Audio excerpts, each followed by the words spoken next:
Good morning. It's Monday, September 8th, 2025.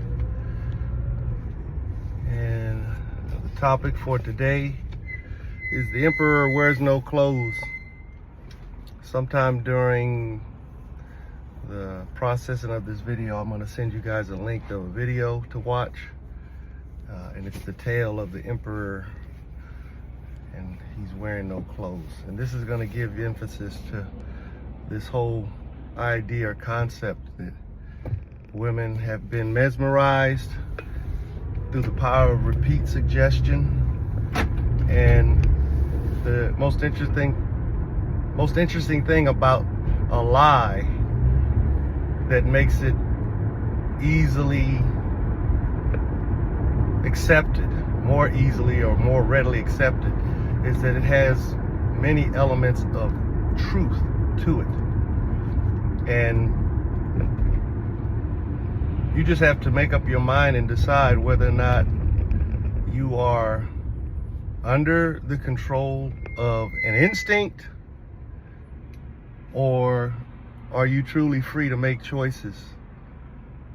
And I believe that all of us, male and female, even though a woman may be driven monthly by a menstrual cycle, by the gravitational forces of the moon and all of this, she has the choice to disregard her menstrual pain, the bleeding and all of that, in order to survive.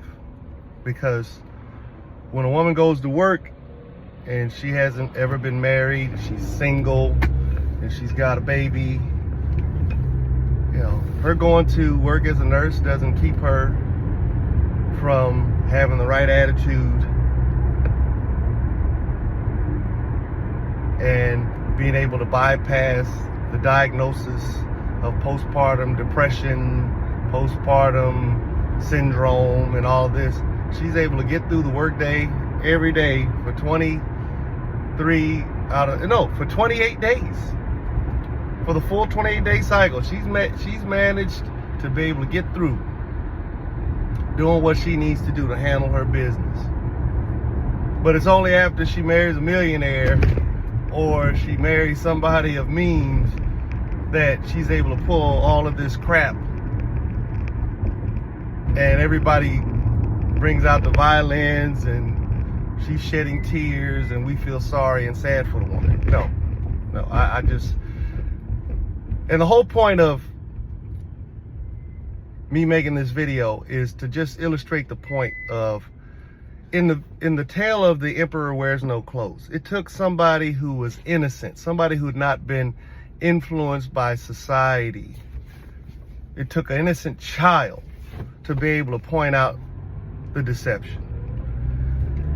And so I would say, as a 60-year-old man, the issue is, over time, as you become a young adult and you go to university to get a college education, that the university has the ability to influence you to the degree of making you think and accept lies as being truthful propositions.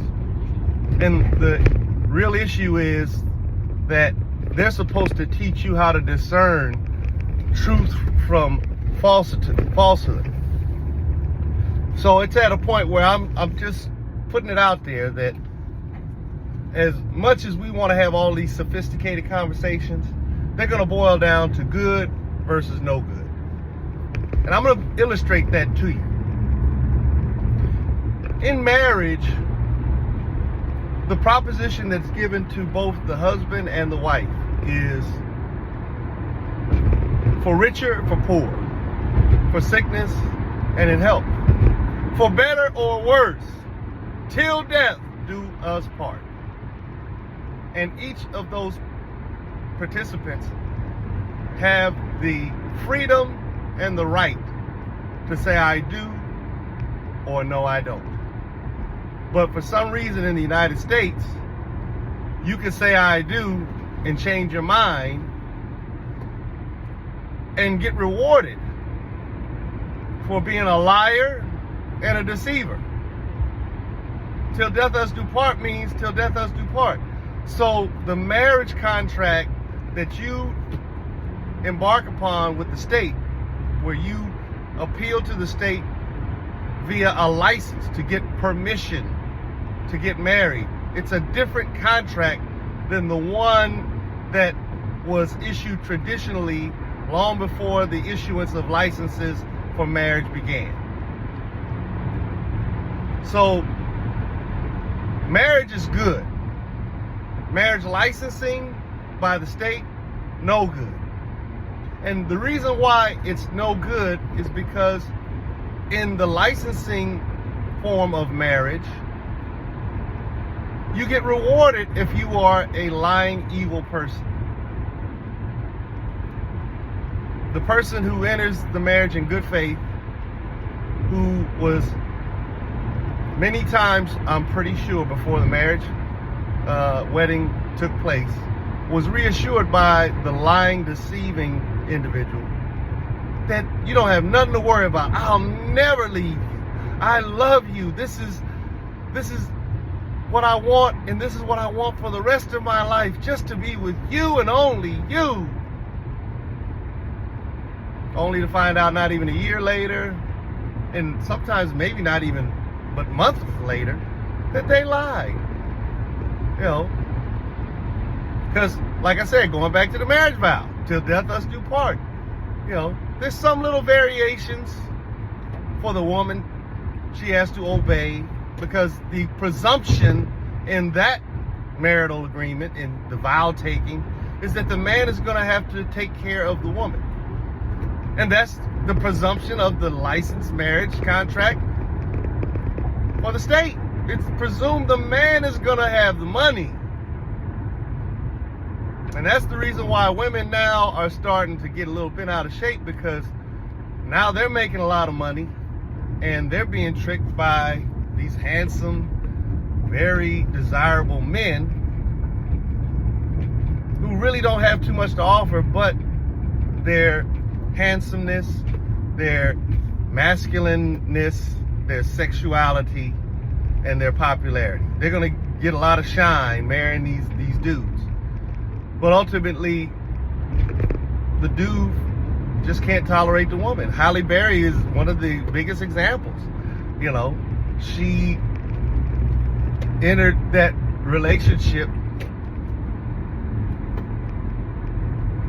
trusting that this guy is going to be good, but he turned out to be no good. And the guy, I'm sure he reassured her, hey, you know, you ain't got no, it's going to be forever. All these other guys that you married and dated, they were no good. I'm not going to be that guy. Only to find out now she got to pay child support to the tune of hundreds of thousands of dollars a month, or $50,000 a month, you know, till the child is 18. Now, is she going to have that kind of money till she's 18? Probably so, maybe not. You know, I know a lot of football players, and it's like I said, this is not a male-female male-female issue. Is like I said, it's a matter of being good or no good. And for a woman to, with a straight face, walk down the aisle and then turn around and say, oh, it just didn't work out, I wasn't happy, I'm an alpha male, female, I'm an alpha female, and I just couldn't handle this guy, you know, it's no good. You were no good. You're a liar. For you to go to the lawyer's office, you know, the first thing you should say to the lawyer, look, I'm a liar because I made a vow, which is a contract. It's a verbal agreement. And this might be the issue that lawyers that want to upset the apple cart may want to take to straighten this system out. Because I know I've as a contractor, I've seen verbal agreements blow up on a contractor because he had made a commitment to do something, and then all of a sudden he backs out, but he received the money. He received what they call consideration. You know, he got a down payment. He got deposits. He received money. And because he had received that money, that locked him into that unwritten verbal contractual agreement. So, getting back to the marriage thing, good versus no good. You're no good because you lied. So, you guys heard it first from me. We're going to start analyzing everything in terms of good versus no good on my channel.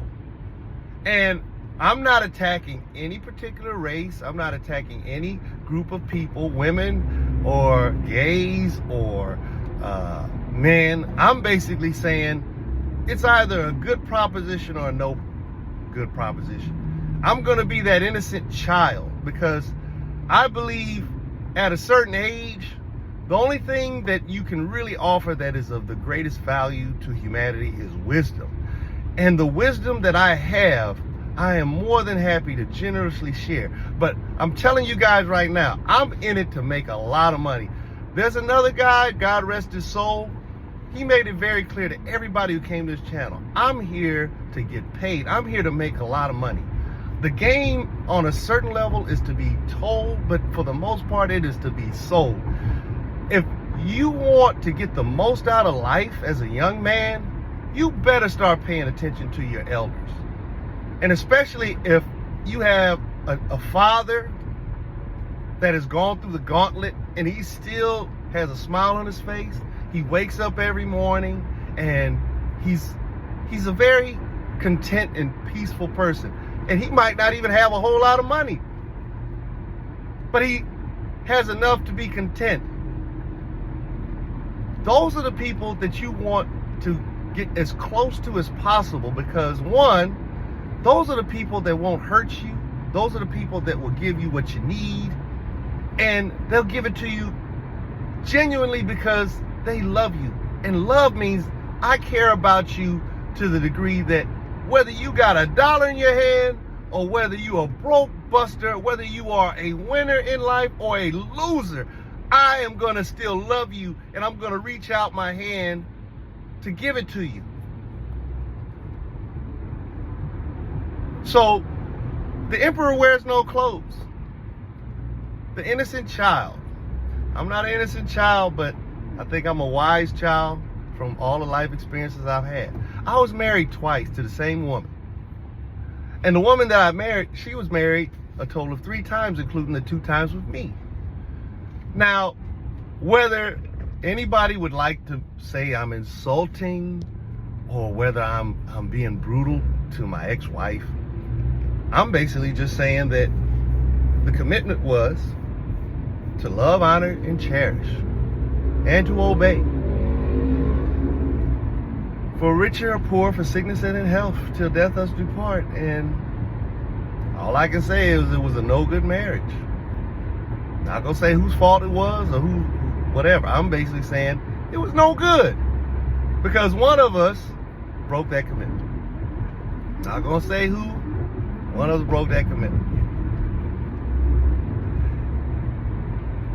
And it's just at a point where we just need to start seeing things for what they are.